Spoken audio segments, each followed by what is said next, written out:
Hey guys, welcome to the Silver Report. Here we are, it's Saturday, April 8th, 2017. We have gold currently trading at $1,254.80. Silver's trading at $18.06. And let's get right into some of the economic factors that will be playing a part into the price of precious metals. Now, we have some very discouraging numbers that have taken place. And now what we've seen is that the auto industry, which is a major driver of economic growth, it could be an outright drag on the economy for the first time since 2009. Now, it's looking like these numbers may very well push into the negative. GM has come out.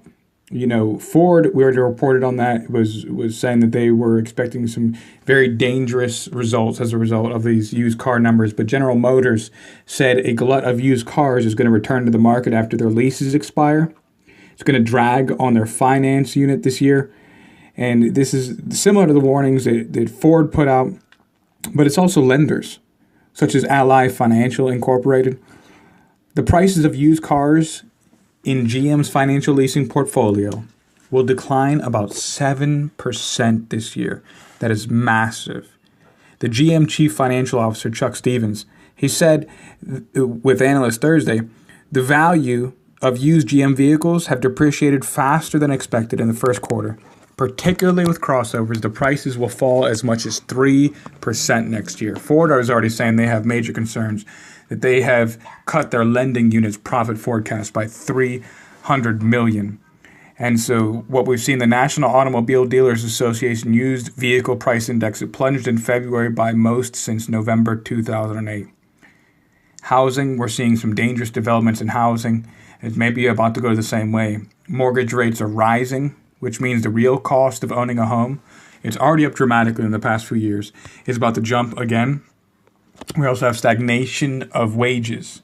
We're not seeing increasing wages as we saw from the jobs report, even though they're touting about this 4.5% unemployment. What we've seen was there was massive layoffs in retail.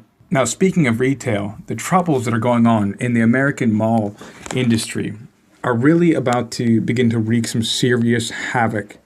And it's reminiscent of ancient Rome and the collapse of ancient Rome, how you see these massive colosseums, these massive buildings, this massive infrastructure, and you think there was really a great civilization here at one point.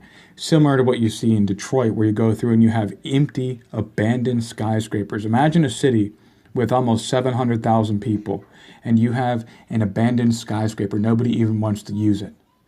And that's how valueless that city has become. And we're about to see this take place countrywide, nationwide in the United States.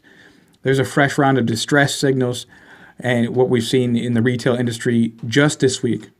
Another big name chain announced hundreds of new stores will be closing, and still others moved aggressively to try to recalibrate their businesses.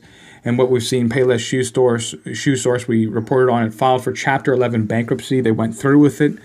They outlined plans to immediately close near 400 of its 4,400 stores globally.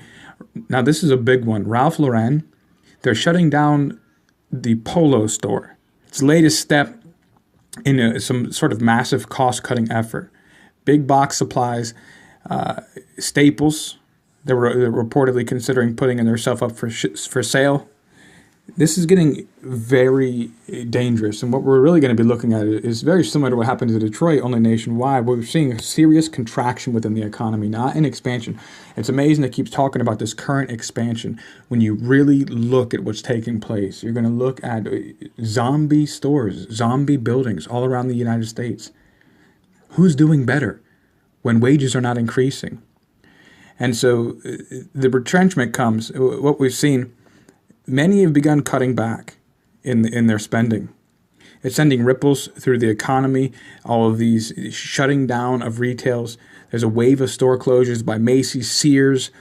Alone, they're going to empty 28 million square feet of taxable retail real estate. And we talk about the real estate problem, and what we're really seeing is that they are really unloading a lot of tax revenue.